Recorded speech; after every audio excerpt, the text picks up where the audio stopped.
What would you never do if you were building your own backyard pool today? I've never installed a grotto. There's the maintenance nightmares. Again, I would make sure that basically that I'm building a pool that's going to be easy to maintain. That to me is the biggest thing. And even if you're not the person that's going to maintain it, you still want it to be the easiest pool to maintain, because if it's a difficult pool to maintain, it's just going to cause you problems. It's going to cost you more money. It's going to cost you more frustration, because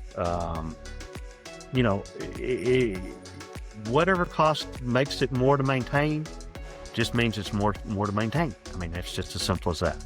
What's one decision that saves homeowners the most money long term?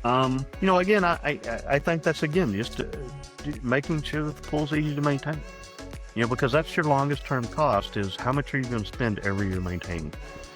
If you're going to pay somebody, you're going to spend $1,000 or $2,000 or $3,000 a year to maintain it. If you're going to do it yourself, you're going to pay hundreds of dollars in chemicals yourself, and then your time. And so, do you have an easy to maintain pool? I'll go back to that pool in Florida that when I got it was a pain in the butt. When I was done fixing the equipment pad, doing everything correctly, that pool took me less than 10 minutes a week to maintain. It was a saltwater pool, did its own chlorine. All I had to do is go out and do a quick chemical test, do a little bit of adjustment on the chemicals. Once a month, I had to pop the filter open and rinse it. Took me less than 10 minutes, except for the day I had to clean the filter. That took me 15. So, the easier it is to maintain, the more you're going to enjoy it. What separates average builders from elite builders? Understanding the process and communicating it clearly with the customer, and then communicating it clearly throughout the build process to the customer. Again, this should be a collaborative process. If you've got questions, make sure that they get answered. To me, that's the most fundamental thing, is maintain collaboration and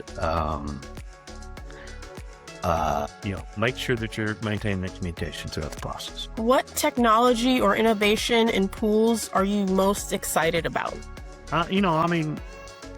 Obviously, there's been lots of changes. It's not just in pools, it's in your house, everything else. LED lighting is a huge leap forward for, ambiance in pools. Most pools have the color LEDs where they do the color light shows and all of that. It's those sorts of things that are really kind of driving it. And then, water features, there's lots of new innovative water features coming online. As far as the rest of the technology, over the last 5 years, the EPA has mandated that most pools use variable speed pumps to help reduce energy usage. Heat pumps are becoming more used in pools. Again, it depends upon where you're at and what your application is, but they can definitely save money on pool costs, on keeping a pool heated in the winter, that sort of thing.